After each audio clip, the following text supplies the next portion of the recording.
চিন্তা করলো মুহাম্মাদের তিলাওয়াত যদি মক্কার জমিনে আমরা বন্ধ না করতে পারি তবে মক্কার জমিনে কালিমার প্রচার হয়ে যাবে, সবাই মুসলমান হয়ে যাবে, বাপদাদার ধর্ম আর থাকবে না। মুহাম্মদ যেটা আপনার তিলাওয়াত করে মুহাম্মাদের তিলাওয়াতকে আপনার বন্ধ করতে হবে। কুরাইশ খানদারের সরদাররা আপনার আবু লাহাব, আবু জেহেল, উতবা, সাইবা তারা বলল মুহাম্মাদের তিলাওয়াতকে বন্ধ করতে হবে। একজন ব্যক্তিকে বলল যাও মুহাম্মাদের দিলি তামান্না মনের উদ্দেশ্যকে একটু জেনে আসো। মুহাম্মদ কোরআনের আয়াত তেলাওয়াত করে আর মানুষকে বলে মহান আল্লাহর এটা বাণী, লাউহে মাহফুজ থেকে এসেছে, আল্লাহর বাণী এটা হতে পারে না। মুহাম্মদ নিজের খওয়াহিশ নিজের ইচ্ছাতে এগুলো তেলাওয়াত করে আর মানুষকে ভুলভাল বুঝিয়ে দেয়। যাও যাও মুহাম্মদের মনের উদ্দেশ্য তুমি একটু জেনে আসো। ওই ব্যক্তি আসার পরে আল্লাহর পয়গম্বর হাবিবুল্লাহর কাছে আপনার আসলো। আসার পরে জিজ্ঞেস করলো মুহাম্মদ আপনাকে পুরো মক্কাবাসীরা আল আমিন বলে জানতো, আমানতদার বিশ্বাসী বলে জানতো।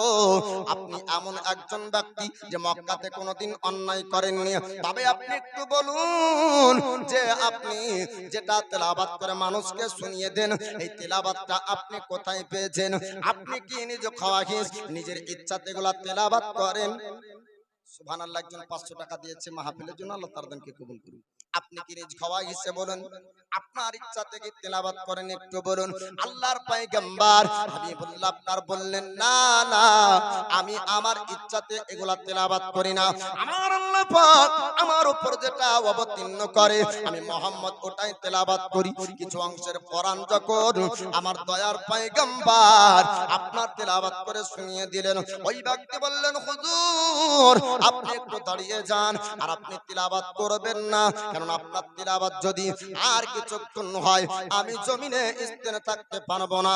এই তিলাওয়াত মানুষ বানাতে পারে না, এই তিলাওয়াত নিশ্চয় স্রষ্টা প্রতিপালক রবের কাছ থেকে আসা বাণী। জোরে বলুন সুবহানাল্লাহ। তারা মিথ্যা অপবাদ দিয়েছিল মুহাম্মদ বানিয়ে বানিয়ে তেলাওয়াত করে আর মানুষকে ভুলভাল বোঝায়। তাই যাও জেনে আসো এটা কোথায় থেকে আসে। তো ওই ব্যক্তি বলছে আপনি কোথায় পেলেন? তো নবী বলছেন আমার আল্লাহ আমার উপর অবতীর্ণ করেছে। বলে তাই নাকি? বলে হ্যাঁ, একটু শুনিয়ে দেন তো। নবী আমার শোনাতে লাগলেন। ব্যক্তি বলছেন না হুজুর আর আপনি তিলাওয়াত করবেন না, গায়ের রং পর্যন্ত খাড়া হয়ে যায়। এটি হলো আল্লাহর পবিত্র বাণী, এই বাণী মানুষ তৈরি করতে পারে না।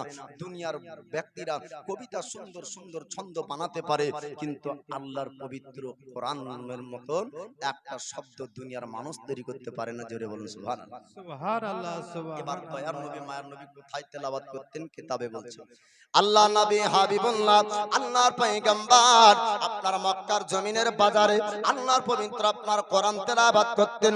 মক্কার মানুষেরা বছরে একবার অনুষ্ঠান করত, মেলা বসাতো, গান বাজনা আপনার করত, শব্দ আপনার তারা বাজাতো আর মানুষ ওই জায়গায় জমায়েত হতো আর গান বাজনাতে মানুষ আপনার গান বাজনা শুনতো।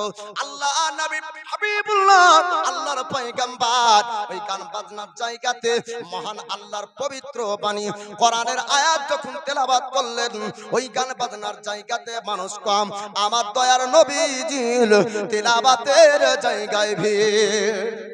সুবহানাল্লাহ গান সুবহানাল্লাহ। বাজনার জায়গায় লোক নাই, নবীর তিলাওয়াতের জায়গায় ভিড়। মক্কাবাসীরা এবার অবাক হয়ে গেল।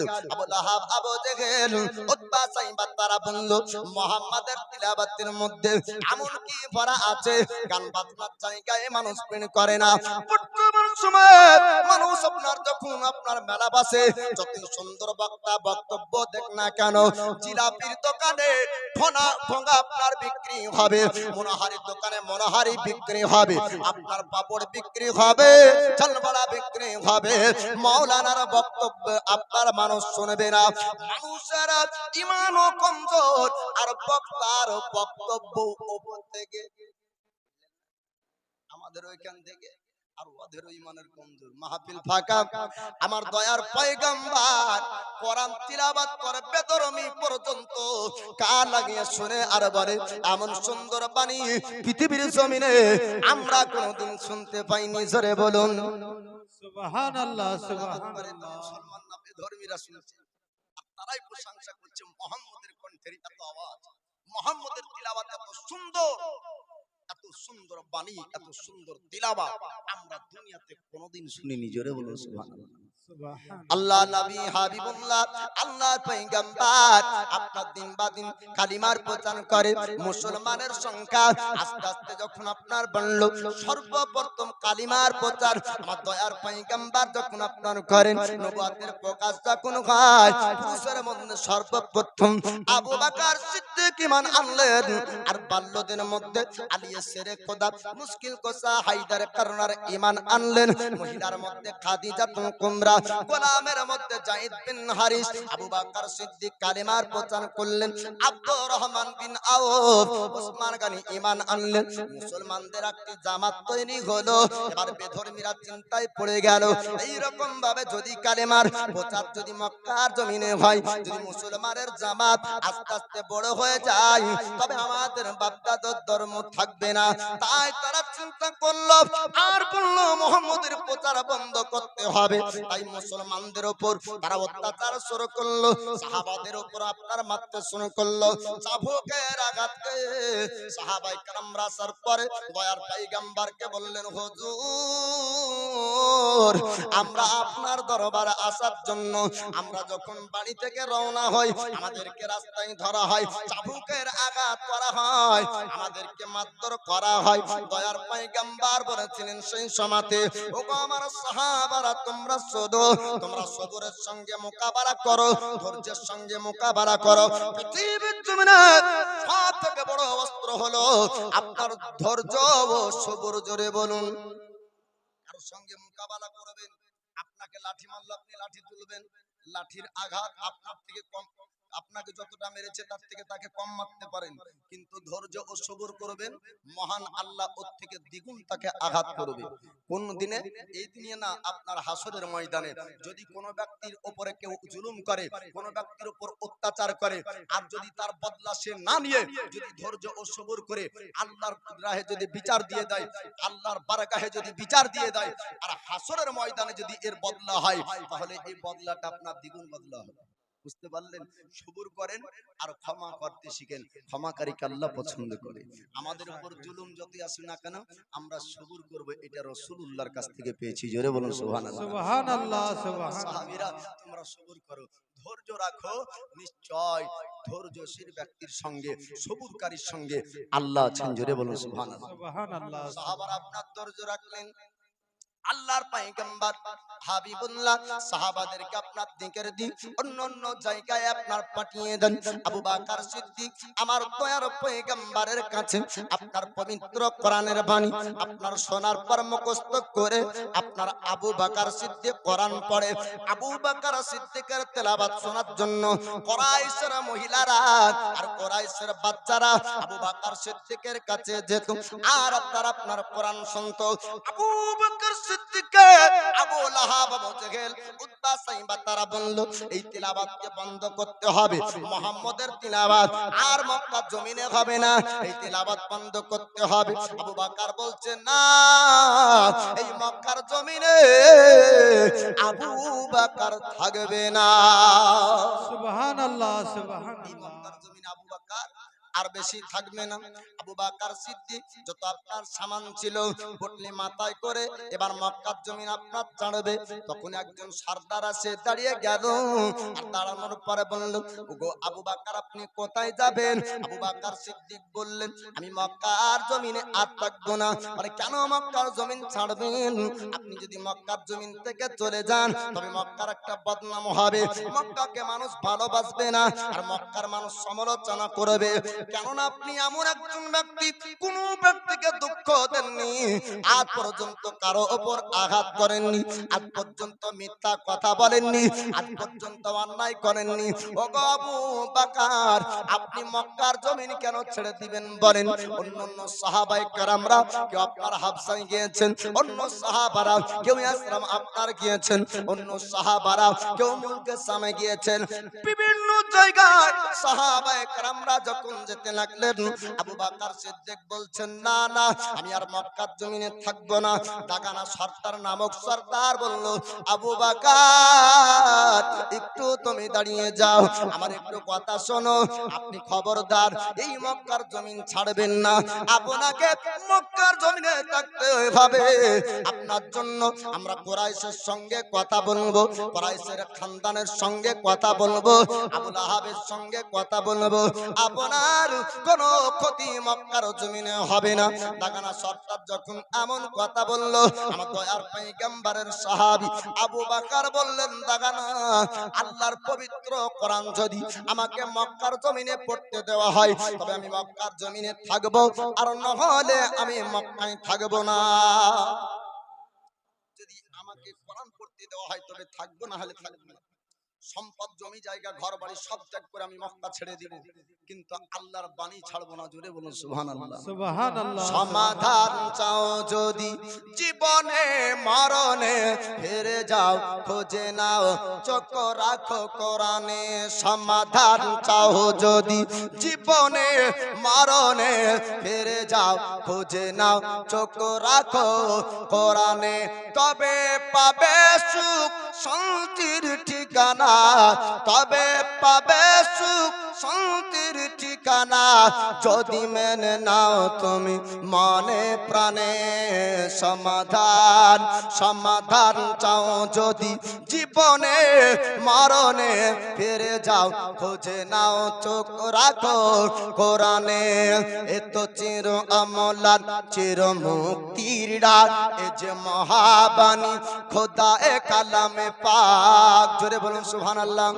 এ তো চির অমলান চির মুক্তির ডাক, এ যে মহাবাণী খোদা এ কালামে পাক।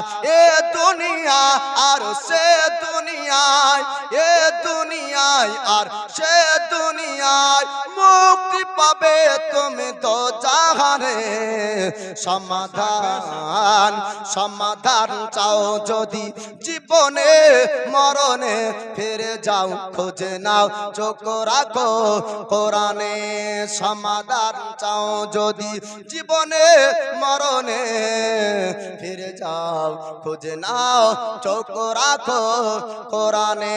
তবে পাবে সুখ শান্তির ঠিকানা, তবে পাবে সুখ শান্তির ঠিকানা, যদি মেনে নাও তুমি মনে প্রাণে।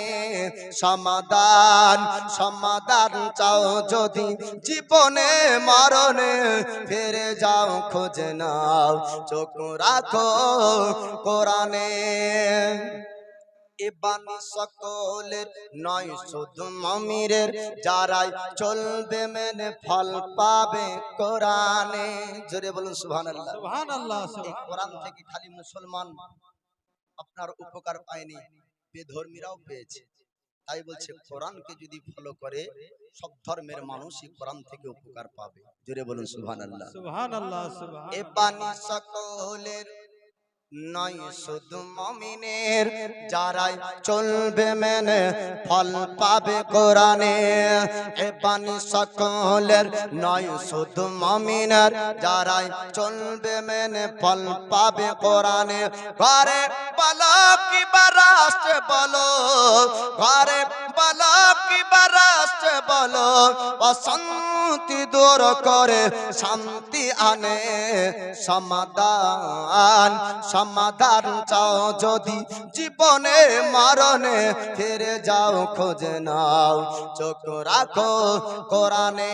সমাধান চাও যদি জীবনে মরণে, ফিরে যাও খোঁজে নাও চোখ রাখো কোরআনে। আবু বকর সিদ্দিক বলছেন, যদি আমাকে মক্কার জমিনে রাখতে দাও তো কমসে কম আল্লাহর পবিত্র কোরআন পড়তে দিও। জোরে বলুন সুবহানাল্লাহ। সুবহানাল্লাহ। সুবহানাল্লাহ। আবু বকর সিদ্দিক আপনার এমন কথা বললেন, আমি মক্কার জমিনে থাকবো, তবে আল্লাহর পবিত্র কোরআন আমাকে পড়তে দিতে হবে। দাগানা সর্দার বলল, ওগো আবু বকর আপনি চিন্তা করবেন না, আপনার জন্য আমি কথা বলবো। কুরাইশের খানদানের সর্দারের সঙ্গে, আবু লাহাবের সঙ্গে আর উতবার সঙ্গে কথা হবে, আবু জেহেলের সঙ্গে কথা হবে। দাগানা সর্দার এবার গেল। এবার যাবার পরে কুরাইশ খানদানের সর্দার আবু লাহাব আবু জেহেলের সঙ্গে কথাবার্তা বলল। দাগানা সর্দার বলে, ওগো কুরাইশের সর্দার শুনুন, আবু বকরের মতন ব্যক্তি যদি মক্কার জমিন থেকে চলে যায় তবে মক্কার একটা বদনাম হবে। তাই খবরদার খবরদার, আবু বকরের মতন ব্যক্তিকে জানো মক্কা থেকে তোমরা তাড়াবে না। তখন কুরাইশের ব্যক্তি তারা বলল, আবু বকরকে মক্কা থেকে কেউ তাড়াবে না, তবে আবু বকর মুহাম্মদের কাছ থেকে এমন কিছু বাণী পেয়েছে যেটি তেলাওয়াত যখন করে আমাদের ঘরের বাচ্চারা, আমাদের ঘরের মহিলারা আর মক্কার মানুষেরা ওই আবু বকর তিলাওয়াতে ভিড় করে। আর তিলাওয়াত শোনার পরে আস্তে আস্তে মানুষ মুসলমান হয়ে যায়। তার জন্য এই মক্কার জমিনে কোরআন তেলাওয়াত হবে না, মক্কার জমিনে এই বাণী আর পড়া যাবে না। যদি এমন কথাতে মেনে নেয় তবে মক্কার জমিনে থাকতে দেব, আর যদি মানতে না পারে তবে মক্কার জমিনে আর আমরা থাকতে দেব না। দেখেন সর্দার এবার আবু বকর সিদ্দিককে ডেকে পাঠান। আবু বকর সিদ্দিককে ডাকলো, ডাকার পরে বলে, আবু বকর আপনি মক্কার জমিনে থাকবেন, কিন্তু আপনি জানো খবরদার জোর আওয়াজে কোরআনটা পড়বেন না। আমার রাসূলুল্লাহ সাহাবী আবু বকর সিদ্দিক বললেন, ওরে দাগানা সর্দার তুই শুন শুন, আমি আল্লাহর মহান আল্লাহর পবিত্র বাণী কোরআন আমি তিলাওয়াত করব যতদিন পর্যন্ত মক্কার জমিনে থাকব। দাগানা সর্দার বলল, আবু বকর আপনি কোরআন পড়বেন, কিন্তু জোরে আওয়াজ যেন আপনি করবেন না, মানুষ যেন বুঝতে না পারে, মানুষ যেন না জানতে পারে। মানুষ যদি না জানতে পারে আপনার উপর আঘাত করবে না, আপনাকে কেউ তাড়াবে না, কিন্তু দয়ার পয়গম্বরের সাহাবী মিথ্যা কথা আপনার বলবেন না। আবু বকর চুপ থাকলেন। এবার দাগানা সর্দার বলল, ওরে কুরাইশের সর্দার আবু লাহাব, ওরে কুরাইশের সর্দার আবু জেহেল, তোরা শোন, আমি আবু বকরের সঙ্গে কথা বলেছি, ওই আবু বকরকে আর কেন কেউ তোরা মক্কা থেকে তাড়াবি না। এমন কথা আপনার দাগানা সর্দার বলল। আল্লাহর নবীর সাহাবী আবু বকর যখন এবার কোরআন পড়তে যাবে, আস্তে না আস্তে না জোরে জোরে আল্লাহর পবিত্র বাণী তেলাওয়াত করে। সুবহানাল্লাহ সুবহানাল্লাহ। যখনই কোরআন পড়তে যায় আর আস্তে হয় না, জোরে হয়ে যায়। আল্লাহর পবিত্র বাণী যখন তিলাওয়াত করে জোরে বাণী তিলাওয়াত। আবার কুরাইশের খানদানের বাচ্চা মহিলারা সবাই আসলো আবু বকরের তিলাওয়াত শুনতে।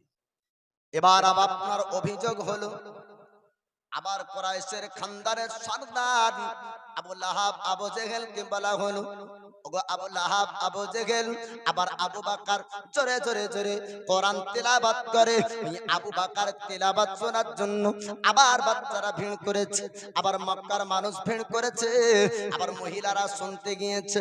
আবু বকরের জন্য দাগানা সর্দারকে আবার ডাকা হলো, ওগো আবু বকর, ওগো দাগানা সর্দার, ওই আবু বকরের তিলাওয়াত বন্ধ হলো না, এখনো পর্যন্ত আবু বকর জোরে জোরে তিলাওয়াত করে। দাগানা সর্দার যাবার পরে এবার আবু বকরের সঙ্গে কথা বলবে। আবু বকরকে ডেকে বলে, আবু বকর আপনাকে বলেছিলাম আপনি জোরে জোরে তিলাওয়াত করবেন না, কিন্তু আপনার তিলাওয়াত তো জোরে জোরে হয়।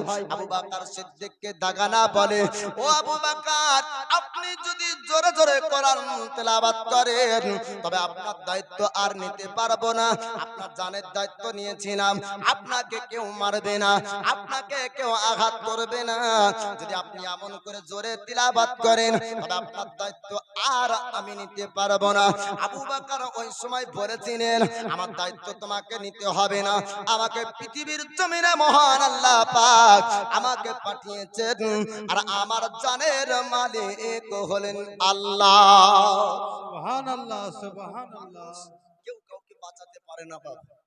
আল্লাহ যাকে বাঁচায়, আল্লাহ যাকে জিন্দা রাখে সে জিন্দা থাকে। একটা এমন রোগের রোগী যেটা বেঙ্গলার যাবার পর অপারেশন হলো, হওয়ার পরে বাড়ি আসার পর 2.5 দিন পর মারা যায়, হতে পারে না, পারে না। আবার ওই রোগের রোগী বেঙ্গলার গেল না, ভেলুরে গেল না, দিল্লি মুম্বাই কোথাও গেল না, বাড়িতেই বসে আছে, দেখা গেল 2.5 বছর বেঁচে আছে, আর যে অপারেশন করে আসলো কিন্তু সেই দেখা গেল 2.5 দিন পর মারা গেল। হতে পারে না, পারে না। তো আল্লাহ যাকে জিন্দা রাখবে ও ব্যক্তি মরবে না যতক্ষণ পর্যন্ত আল্লাহ তাকে দুনিয়ায় রাখবে। আর আল্লাহ যাকে মারবে, আল্লাহ যার নসিবে মওত লিখে দিয়েছে, ও ব্যক্তিকে তুই দিল্লি নিয়ে যা, মুম্বাই নিয়ে যা, যেখানে নিয়ে যা, ওর মওত হবে। তাই আল্লাহ যাকে রাখবে সে থাকবে। আর মানুষের শক্তি, ক্ষমতা, টাকার পাওয়ারে 1 সেকেন্ড হায়াত কেউ বাড়িয়ে নিতে পারে না। না পারে গো? কোন টাকার বলে 1 সেকেন্ড বাড়াতে পারে? পারে না। আর 1 সেকেন্ড কমিয়ে নিতেও পারে না। যতক্ষণ সময় আল্লাহ দিয়েছেন ততক্ষণ থাকবে। এ বিশ্বাস আবু বকর ও এ বিশ্বাস আমাদের, তাই না? আবু বকর সিদ্দিক বলছেন, দাগানা কি বলিস আমার? তুই আমার জানের দায়িত্ব নিবি? আমার জানের দায়িত্ব নিয়েছেন আল্লাহ। জোরে বলুন সুবহানাল্লাহ। সুবহানাল্লাহ, যতক্ষণ পর্যন্ত থাকবো এই জমিনে আল্লাহর কোরআন তেলাওয়াত করব। বাপজি আমার আবু বকর সিদ্দিক কোরআন তেলাওয়াত করে। জুলম ও সিতাব, অত্যাচার বাড়তেই চলেছে। দিন বা দিন 40 বছর বয়সে নবুয়তের প্রকাশ ঘটল। তিনটি বছর দয়ার পয়গম্বর সাহাবায়ে কেরামকে নিয়ে আবু তালিবের খেজুরের বাগানে দিন কাটিয়ে এসেছেন। সিয়াবে আবু তালিবের দুঃখজনক ঘটনা। 3টি বছর জঙ্গলে কাটিয়ে এসেছেন। আর কুরাইশ খানদানের আর মক্কার কিছু নওজওয়ান যুবকদের আন্দোলনে দয়ার নবীকে আবার মক্কা শহরে আনা হয়েছিল। আর এখনকার নওজওয়ান জিলাপির ঠোঙাতে বেড়ায়।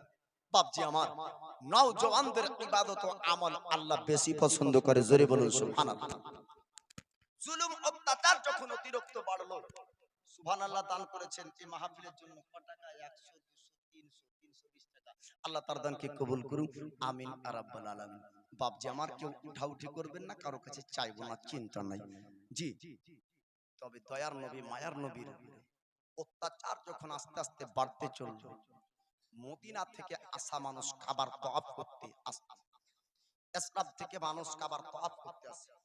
দয়ার পয়গম্বর এক তওয়াফে 72 জন ব্যক্তিকে কালিমা পড়ালেন। জোরে বলুন সুবহানাল্লাহ। সুবহানাল্লাহ, সুবহানাল্লাহ। সবথেকে বেশি ঈমান এনেছিল মদিনার মানুষ। মদিনাবাসীরা জানতে পারলো যে নবীর উপরে অতিরিক্ত অত্যাচার হচ্ছে। এমন পর্যায়ে তারা আলোচনা মাহেদা করেছিল, মিটিং করেছিল যে মুহাম্মদ যতক্ষণ জিন্দা থাকবে এই কালেমা জারি থাকবে। মুহাম্মদকে যদি মেরে দেওয়া হয় ইসলামের প্রচার বন্ধ হয়ে যাবে, অতএব মুহাম্মদকে মারতে হবে। এই রকম সিদ্ধান্তে যখন তারা দাঁড়িয়েছিল, আমার মহান আল্লাহ পাক জিবরিল আমিনের মারফতে, জিবরিল আমিনের মাধ্যমে দয়ার নবী পর্যন্ত খবর পৌঁছিয়ে দিলেন, হাবিব আপনাকে আর বেশি দিন মক্কায় রাখবো না। জিবরিল আমিন বলছেন, হুজুর আপনাকে অল্প দিনের মধ্যে মক্কা ছেড়ে মদিনায় যেতে হবে। মদিনার হিজরতে যাওয়ার এক মুহূর্তের একটু ঘটনা আপনাদেরকে শোনাবো, তবে গুনগুন আওয়াজে একটু দরুদে নজরানা পেশ করুন। আল্লাহ 53 বছর বয়সে নবী হিজরত করেছিলেন। তো মদিনাবাসীরা বলছেন, হুজুর আপনি এই মক্কা ছেড়ে দেন, কারণ এরা কাটা পুঁতে রাস্তায়, গর্ত খোঁড়ে রাস্তায়, এরা আপনার উপর জুলুম অত্যাচার করে, সাহাবীদের উপর চাবুক মারে। হুজুর আপনি নামাজ পড়েন তো লাড়ি ভড়ি এরা পিঠে চাপিয়ে দেয়। ইয়া রাসূলুল্লাহ আপনি মদিনাতে আসেন, আপনি যদি মদিনাতে যান তো পুরো মদিনার মানুষ মুসলমান হয়ে যাবে। জোরে বলুন সুবহানাল্লাহ। সুবহানাল্লাহ, সুবহানাল্লাহ। আল্লাহ নবী হাবিবুল্লাহ, আল্লাহর পয়গম্বর, তিনি আপনার মদিনার মানুষদেরকে বলেছিলেন, ও মদিনার মানুষেরা, ও আমার সাহাবী তোমরা শোনো শোনো, আমাকে মহান আল্লাহ পাক মক্কার জমিনে পাঠিয়েছেন কালিমার প্রচার করার জন্য, ওয়াহদানিয়াতের প্রচার করার জন্য, এক আল্লাহর প্রচার করার জন্য। মানুষকে আমি বোঝাবো আর মানুষ আমার কথা বুঝবে। আমাকে মহান আল্লাহ পাক বড় একটি দায়িত্ব দিয়ে আমাকে মক্কায় পাঠিয়েছে। আমার আল্লাহ যতক্ষণ পর্যন্ত আমাকে না বলবে আমি মুহাম্মদ মক্কার জমিন ছাড়বো না। এই রকম কথা বললেন। আর মদিনার আনসারীদেরকে দয়ার পয়গম্বর বলেন, শোনো মুহাজিরিন আনসারী তোমরা এক অপরে ভাই ভাই, মক্কার জমিন থেকে মুহাজিরিনরা যাবে, তোমরা তাদেরকে আশ্রয় দিবে, তোমরা তাদেরকে জায়গা দিবে, তোমরা তাদেরকে খাবার দিবে, তোমরা তাদেরকে থাকার জায়গা করে দিবে। এই রকম কথা বলে মক্কা থেকে মানুষকে আপনার পাড়াতে শুরু করলেন। সাহাবায়ে কেরামরা আপনার আস্তে আস্তে মক্কার জমিন ছেড়ে দিলেন আর তারা মদিনা চলে যায়। মক্কার মানুষ তারা আলোচনা বসলো, তারা একটা মিটিং এ আপনার বসলো। ওবাইসের খানদানের সরদার তৎসহ সমস্ত খানদানের সরদাররা আলোচনা করলো, মোহাম্মদ যদি মদিনা চলে যায় আর মদিনার মানুষ যদি মুসলমান হয়ে যায়, তবে মক্কার মুসলমান আর মদিনার মুসলমান এক হবে আর মক্কার উপর হামলা করবে। আর মক্কার উপরে তারা যদি হামলা করে দেয়, মক্কা তারা জয় করে নিবে। এর জন্য মোহাম্মদ যেন মক্কা থেকে মদিনা না যেতে পারে, তাকে বাড়িতে মারতে হবে, এমন তারা আলোচনা আপনার করলো। আমার মহান আল্লাহ পাক জিবরিল আমিনকে আপনার পাঠিয়ে দেয়, ওগো জিবরিল আমিন যাও যাও আমার হাবিবকে জানিয়ে দাও অল্প দিনের মধ্যে মক্কার জমিন ছাড়তে হবে আর হিজরত করে মদিনায় যেতে হবে। জিবরিল আমিন আসলেন, আসার পরে বলে হুজুর আপনাকে আর বেশি দিন মক্কায় থাকা যাবে না, আপনাকে হিজরত করে মদিনায় যেতে হবে। এই কথা বলার পরে বাবা এক নয় দুই নয় কিতাবের মধ্যে রয়েছে 4 মাস পর্যন্ত আপনার কেটে গেল। আর দয়ার পয়গম্বর আবু বকর সিদ্দিককে এবং সমস্ত সাহাবা বরকতদেরকে বললেন, ও আমার সাহাবীরা তোমরা শোনো শোনো, আমার মহান আল্লাহ পাক আমাকে বলেছেন অল্প দিনে আমাকে হিজরত করে মদিনায় যেতে হবে। আর আমি মদিনায় যখন হিজরত করব আমার সঙ্গে থাকবে আবু বকর। এমন কথা দয়ার পয়গম্বর বললেন। ওই আবু বকর সিদ্দিক আমার নবীর মহব্বতে, আমার নবীর প্রেম ভালোবাসাতে এক নয় দুই নয় বাবা 4 মাস পর্যন্ত আবু বকর নিজে আপনার খাবার কম খেতেন আর দুটো সওয়ারিকে সুন্দর করে আপনার খাবার খাওয়াতেন। কেননা ওই সওয়ার যদি সফল তৈরি হয় দ্রুত গতিতে আমার রাসূলুল্লাহকে মদিনায় নিয়ে যেতে পারবে। সুবহানাল্লাহ, সুবহানাল্লাহ। আবু বকর সিদ্দিক শুধু তাই না বাবা, সারা রাত পর্যন্ত জেগে থাকতেন, কোনদিন আরাম করে ঘুমাতেন না। 4 মাস আপনার কেটে গেল। ওবার সাহাবায়ে কেরামরা আস্তে আস্তে মদিনায় গিয়েছেন। আলী শেরে খোদা আছেন মক্কার জমিনে, আবু বকর আছেন মক্কার জমিনে। এবার তারা কাফেরেরা যখন হামলা করবে, রাত্রি বেলায় আপনারা আসবে, বাড়ি আপনার ঘেরাও করবে, আমার আল্লাহ পাক জিবরিল আমিনকে আপনার বললেন যাও যাও আজকে রাত্রি বেলাতে আমার হাবিবের উপর হামলা করবে, আজ রাত্রিতে রওনা হতে হবে। আবু বকর সিদ্দিক আপনার বাড়িতে দয়ার পয়গম্বর রাত্রি বেলায় যায়।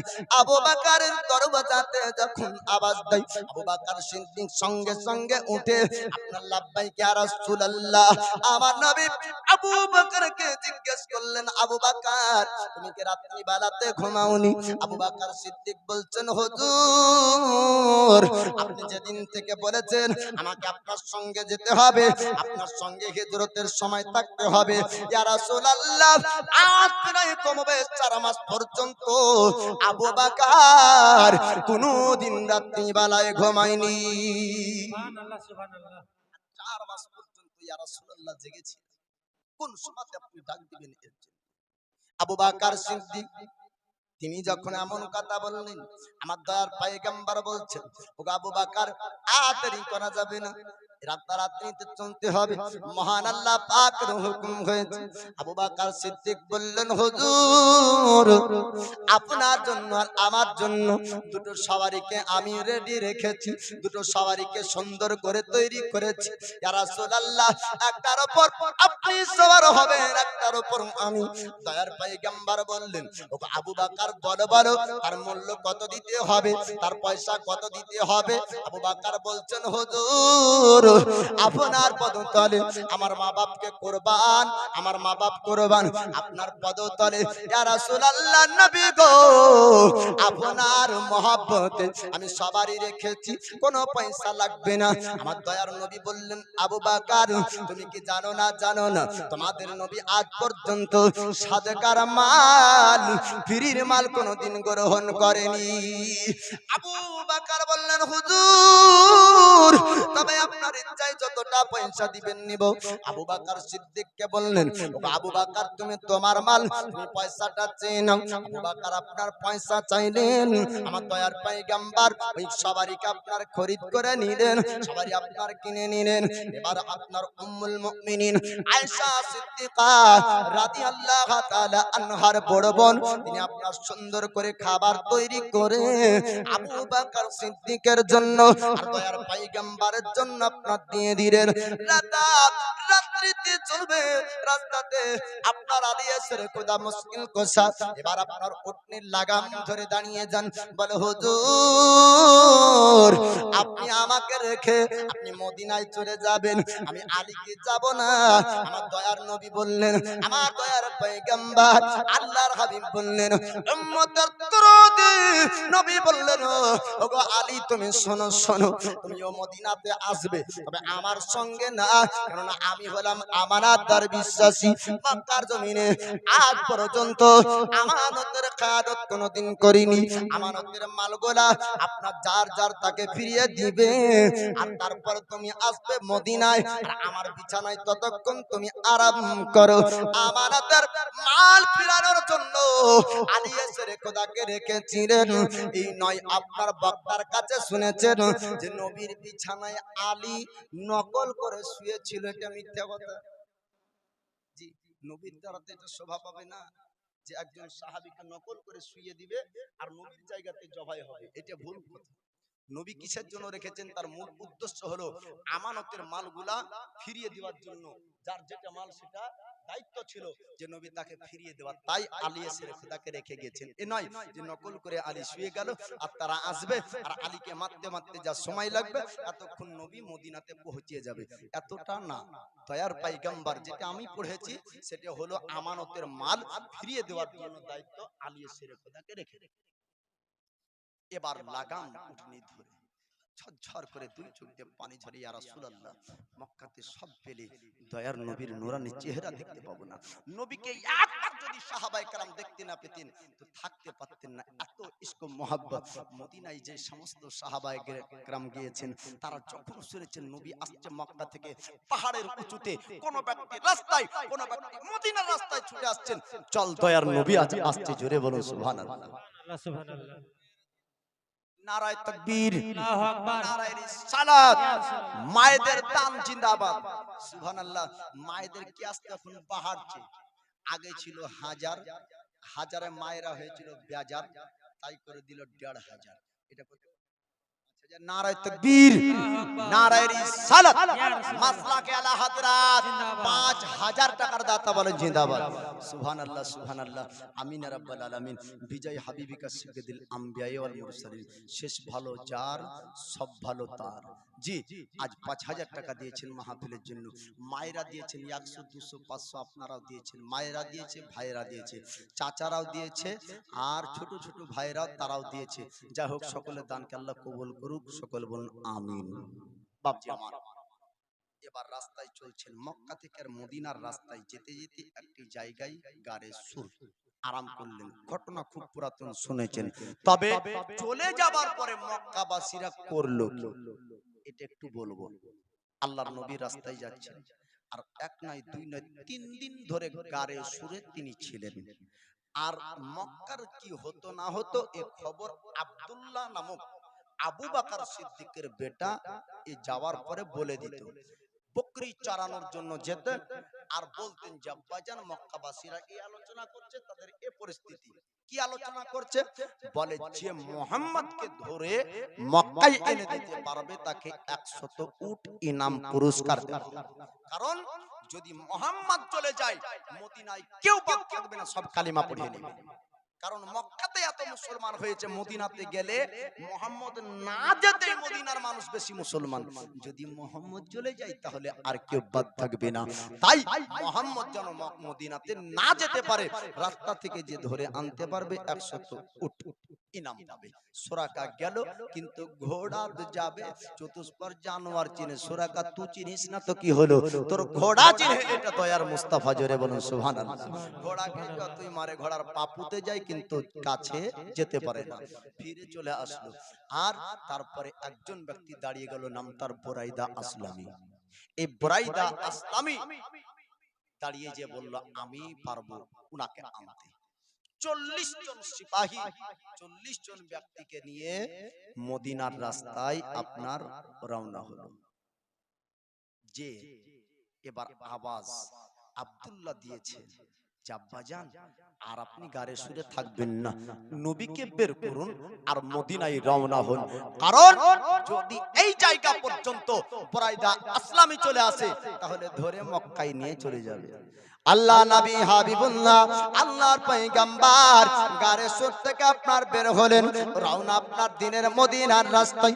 আবু বকর সিদ্দিকের অন্তরে এবার আপনার ভয় ঢুকে গেল, আমার দয়ার পয়গম্বরের উপরে যদি বুরাইদা আসলামি হামলা করে দেয়, তীর যদি মেরে দেয়, বল্লম যদি মেরে দেয়, তবে আমি আমার দয়ার পয়গম্বরকে একা মদিনাতে হয়তো নিয়ে যেতে পারবো না। তবে আবু বকর বললেন, আমার জীবন থাকা পর্যন্ত হুজুর আপনার শরীরে আঘাত আনতে আবু বকর দিবে না। তাই একবার আগে যাই আর একবার পিছনে আসে, একবার ডানে যায় আর একবার বামে যায়। দয়ার পয়গম্বর বললেন, আবু বকর একটু তুমি বলো বলো এমন করে ডানে আর বামে কেন যাও? আবু বকর বলছেন, হুজুর গো আপনি শুনেন নাই বুরাইদা আসলামী নামক ব্যক্তি 40 জন ব্যক্তিকে নিয়ে আপনাকে ধরার জন্য রওনা হয়েছে। হুজুর যদি কোন ব্যক্তি আগে থেকে তীর মারে ওই তীরটা আবু বকরকে লাগবে, আর যদি কোন ব্যক্তি পিছন থেকে আঘাত করে ওটা আপনার আবু বকরের পিঠে লাগবে। হুজুর আমি যতক্ষণ পর্যন্ত জিন্দা থাকবো ততক্ষণ আপনার ক্ষতি হবে না। যতক্ষণ আমি থাকবো আপনার কোনো ক্ষতি হবে না। খালি টাকা দিচ্ছে না গো, হ্যাঁ টাকার সঙ্গে ক্যাশও দিচ্ছে। নারায়ে তাকবীর আল্লাহু আকবার সুবহানাল্লাহকে বলতে হবে, ঠিক জায়গাতে গিয়ে বলে দেব। তো দয়ার নবী মায়ার নবী বলছেন, আবু বকর তোমার কিছু হবে না। আবু বকর সিদ্দিকের এই এক মহাব্বতের নেকি, নামাজ বলেন, রোজা বলেন, হজ বলেন, যাকাত বলেন, দান খায়রাত বলেন, যাই বলেন না কেন, নবীর মহাব্বতে যতটি নেকি পাওয়া যায় কোন আমলে পাওয়া যায় না। জোরে বলেন সুবহানাল্লাহ। সুবহানাল্লাহ সুবহানাল্লাহ। উমারে ফারুক বেনামাজি ছিলেন না, উসমান গনি বেনামাজি ছিলেন না, আলী এসের খোদা বেনামাজি ছিলেন না, সমস্ত সাহাবী নামাজি ছিলেন। তারপরে উম্মুল মুমিনিন আয়েশা সিদ্দিকা রাদিয়াল্লাহু তাআলা আনহা তিনি জিজ্ঞেস করছেন, হুজুর আকাশের তারা সমতুল্য নেকি আপনার কোন সাহাবীর আছে? তো নবী বলছেন, আকাশের তারা সমতুল্য নেকি আছে আমার উমারে ফারুকের। জোরে বলুন সুবহানাল্লাহ। সুবহানাল্লাহ আমার উমারে সুবহানাল্লাহ। ফারুকের। তো দয়ার নবী যখন এমন কথা বললেন, উম্মুল মুমিনিন আয়েশা সিদ্দিকা কিছুক্ষণ চুপ করে রইলেন। কারণ তিনার মনের ভিতরে ইচ্ছা ছিল যে নবী মনে হয় আমার আব্বা আবু বকরের নামটা বলবে। নবী বলছেন, আয়েশা কি ব্যাপার তুমি চুপ করে রইলে কেন? উম্মুল মুমিনিন আয়েশা সিদ্দিকা বলছেন, হুজুর আমি যখন জিজ্ঞেস করলাম আকাশের তারকা সমতুল্য সওয়াব নেকি কার আছে, আপনি ওমরে ফারুকের নাম নিলেন। আমি মনে মনে ভেবেছিলাম যে আপনি আমার আব্বা আবু বকরের নাম নিবেন। তো দয়ার নবী বলছেন, ওগো আয়েশা শোনো, আকাশের তারা সমতুল্য নেকি আমার উমরে ফারুকের আছে, আর উমরে ফারুকের জিন্দেগিতে যা নেকি আমার আবু বকরের একদিনের নেকি আছে। জোরে বলুন সুবহানাল্লাহ। সুবহানাল্লাহ সুবহানাল্লাহ। আকাশের তারা সমতুল্য নেকি উমরে ফারুকের জিন্দেগিতে, আর উমরে ফারুকের জিন্দেগির যা নেকি আবু বকরের একদিনের নেকি। নবীর ইশক ও মহব্বতে নবীকে সবথেকে বেশি ভালোবেসেছেন তার নাম হলো আবু বকর সিদ্দিক। সবথেকে বেশি সওয়াব বেশি পেয়েছেন, নেকি বেশি পেয়েছেন আবু বকর সিদ্দিক। নামাজ ইনিও পড়তেন, নামাজ উনিও পড়তেন, কিন্তু এটি হলো বেশি মহব্বতের বেশি নেকি। জোরে বলুন সুবহানাল্লাহ। সুবহানাল্লাহ নবী বলছেন, আবু সুবহানাল্লাহ। বকর চিন্তা করো না, কারণ বুরাইদা আসলামী আসলেও তোমার নবীর ক্ষতি করবে না। আল্লাহ পাক আল্লাহ তাআলা আমার দয়ার পয়গম্বরকে আপনার গায়বের ক্ষমতা, গায়বের শক্তি, গায়বের পাওয়ার মহান আল্লাহ পাক আমার নবীকে আপনার দান করেছেন। কিয়ামত পর্যন্ত পৃথিবীর জমিন আপনার যেটা ঘটবে আমার নবী আপনার জানতেন। আল্লাহর নবী হাবিবুল্লাহ তিনি বলতেছেন, আবু বকর তুমি চিন্তা করো না, টেনশন করো না, বুরাইদা আসলামী আসবে কিন্তু তোমার নবীর ক্ষতি করবে না, বল্লম থাকবে কিন্তু বল্লম মারবে মারবে না, তীর থাকবে কিন্তু তীর মারবে না, তরবারি থাকবে কিন্তু তরবারি চালাবে না। এমন কথা আপনার যখন দয়া নবী বললেন, আবু বকর মনটা আপনার হালকা হলো। কিছুক্ষণ সময়ের মধ্যে টমটম ঘোড়ার পাহাড়ির শব্দ আওয়াজ পাওয়া যায়। আবু বকর বললেন, হুজুর এবার মনে হয় বরাইদা আসলামীর ঘোড়ার পাহাড়ির আওয়াজ শুনতে পাওয়া যায়, মনে হয় পেছনে আপনার নিকটে চলে এসেছে। আপনার দেখতে না দেখতে বরাইদা আসলামী উটনির সামনে দিয়ে পার হয়ে চলে যায়, সামনে আপনার ঘেরাও করে দাঁড়িয়ে গেল। আর দাঁড়ানোর পরে বলে, আর আমিন মোহাম্মদ একটু আপনি দাঁড়িয়ে যান, আপনি উটনি থেকে নামুন, আপনার সঙ্গে কিছু কথাবার্তা বলবো। আমার দয়ার নবী মায়ার নবী উটনি থেকে আপনার নামলেন, আমার পরে জিজ্ঞেস করলেন, ও বরাইদা আসলামী একটু আমাকে বলে বলো কেন দাঁড়িয়েছো, আর কেন বা আমার রাস্তা ঘেরাও করলে? তখন আপনার বরাইদা আসলামী বলল, হুজুর আমি কানে শুনেছি তিনি আখিরি জামানার পয়গম্বর হবেন, শেষ জামানার নবী হবেন, তিনি আল্লাহর হাবিব হয়ে পৃথিবীর জমিনে আপনারা আসবেন। উনি ব্যক্তি আপনার নূরানী চেহারার মানুষ হবে, আখলাক চরিত্র আলাদা হবে, সুন্দর আখলাকের মানুষ হবে। শুধু তাই না পিঠে মোহরের নবুয়তের চিহ্ন থাকবে। আপনি একটু নামুন, আমি একটু প্রমাণ আপনার কাছ থেকে নিব। আল্লাহর নবী তিনি আপনার উটনি থেকে নামলেন। এবার বরাইদা আসলামী বলে, আপনার জব্বা মোবারক খুলতে হবে, আপনার পিঠ একবার বরাইদা আসলামী দেখতে চায়। দয়ার পয়গম্বর হাবিবুল্লাহ তিনি আপনার জব্বা মোবারক খুললেন। এবার পিঠ মোবারক দেখার পরে সঙ্গে সঙ্গে বরাইদা আসলামী পিঠ মোবারকে চুম্বন দেয়। সুবহানাল্লাহ, বরাইদা আসলামী বলে, সুবহানাল্লাহ। হুজুর আমি শুনেছি যিনি নবী হবেন তিনি আখিরি জামানার পয়গম্বর হবেন, পিঠে মোহরের নবুয়তের চিহ্ন থাকবে। আপনার পিঠে মোহরের নবুয়তের চিহ্ন দেখা যায়, আপনি সত্যি আল্লাহর পয়গম্বর। আমি মক্কার মানুষদেরকে বলেছি যদি আল্লাহর নবী না হয় তবে আপনাকে ধরে আমি মক্কার জমিনে নিয়ে যাব। ইয়া রাসূলুল্লাহ, ইয়া হাবিবাল্লাহ, ওগো আল্লাহর পয়গম্বর, কিন্তু আমি কোন নবীকে ধরে পাপীদের কাছে দিতে পারবো না। যদি আপনি নবী না হতেন তাহলে ধরতাম আর নিয়ে যেতাম একসাথে। ইয়া রাসূলুল্লাহ, যেহেতু প্রমাণ হলো আপনি নবী, আমি বুরাইদা ইসলামী কালিমা পড়তে চাই। জোরে বলুন সুবহানাল্লাহ। সুবহানাল্লাহ, আমাকে কালেমা সুবহানাল্লাহ। পড়ে মুসলমান বানিয়ে নিন, আমাকে কালেমা পড়িয়ে দিন। আমার দয়ার পয়গম্বর আল্লাহর হাবিব আপনার কালেমা পড়ালেন, বরাইদা আসলামী আপনার কালেমা পড়ে মুসলমান হয়ে যায়। কালেমা পড়ে বরাইদা আসলামী যখন আপনার নবীর উপর ঈমান আনলেন, 40 জন ব্যক্তি এবার বলে, হুজুর যখন বরাইদা আসলামী কালিমা পড়ে মুসলমান হয়েছে, আমরাও সবাই কালিমা পড়তে চাই। সুবহানাল্লাহ, সুবহানাল্লাহ। বরাইদা আসলামীর সঙ্গে 40 জন ব্যক্তি কালেমা পড়ে আপনার সবাই ঈমান আনলার মুসলমান হয়ে গেল। বলেন সুবহানাল্লাহ। সুবহানাল্লাহ, সুবহানাল্লাহ। বলছেন, হুজুর আপনাকে এবার মদিনাতে নিয়ে যাব, তবে আপনার তাজিমে আপনার সম্মানে আপনাকে তাকবীর দিয়ে দিয়ে স্লোগান দিয়ে নিয়ে যাব। নিজের আমামা পাগড়িকে খুললেন, খোলার পরে ঘোড়ার আপনার যে চাবুক ছিল ওই চাবুকের আগাতে নিলেন, আর নেবার পরে বুরাইদা আসলামী জোর সে তাকবীর লাগায় আর দয়ার নবীকে সম্মানে মদিনা নিয়ে যায়।